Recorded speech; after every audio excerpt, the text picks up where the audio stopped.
Islamic Master TV present. আসসালামু আলাইকুম।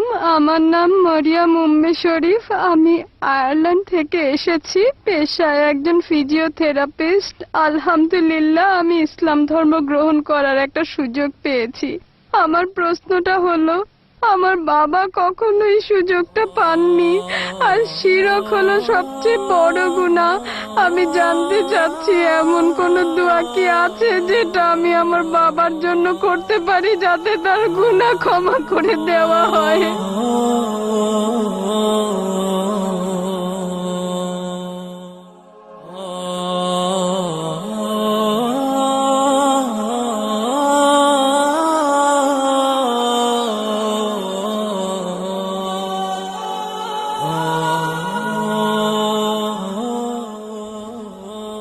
বোন, আপনি বললেন যে আলহামদুলিল্লাহ আপনি ইসলাম গ্রহণ করেছেন, আর বললেন যে দুর্ভাগ্যজনকভাবে আপনার বাবা মুশরিক অবস্থায় মারা গেছে। এখন তার নামে কি কোনো দোয়া করা যায় যাতে তার গুনাহগুলো ক্ষমা করা হবে?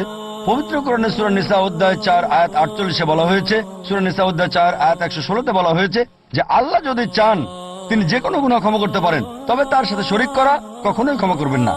কারণ ইসলাম ধর্মে শিরক করা সবচেয়ে জঘন্যতম পাপ। তবে কেউ যদি শিরক করে আর মৃত্যুর আগে যদি অনুতপ্ত হয়, আল্লাহ ক্ষমা করতে পারেন।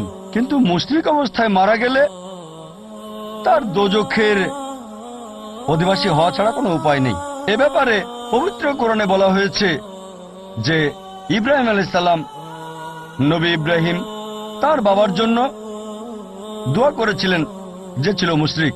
তখন আয়াত নাজিল হলো, যদি সেই লোকটা জীবিত থাকে আপনি দোয়া করতে পারবেন আল্লাহ যেন তাকে হেদায়েত করেন। হতে পারে বাবা অথবা মা অথবা ভাই, হে আল্লাহ তুমি এদের হেদায়েত করো।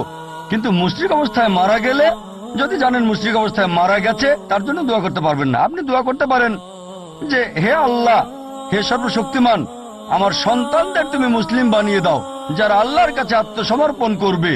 এই দোয়াটা ইব্রাহিম আলাইহিস সালাম করেছিলেন। তার বাবাও ছিল একজন মুশরিক। পবিত্র কোরআনে সূরা ইব্রাহিম অধ্যায় 4 আয়াত 30 থেকে 41 আছে, তিনি দোয়া করেছিলেন আমার সন্তানেরা যেন মুসলিম হয়, আল্লাহর কাছে আত্মসমর্পণ করে। আর আপনারা জানেন তার দুই ছেলেই ইসমাইল আলাইহিস সালাম আর ইসাক আলাইহিস সালাম, তারাও আল্লাহ তাআলার নবী হয়েছিলেন। তাই বোন, আপনাকে বলবো আপনি আল্লাহ সুবহানাহু ওয়া তাআলার কাছে দোয়া করেন যেন আপনার সন্তানেরা আল্লাহর কাছে আত্মসমর্পণ করে সরল পথে থাকে। আশা করি উত্তরটা পেয়েছেন।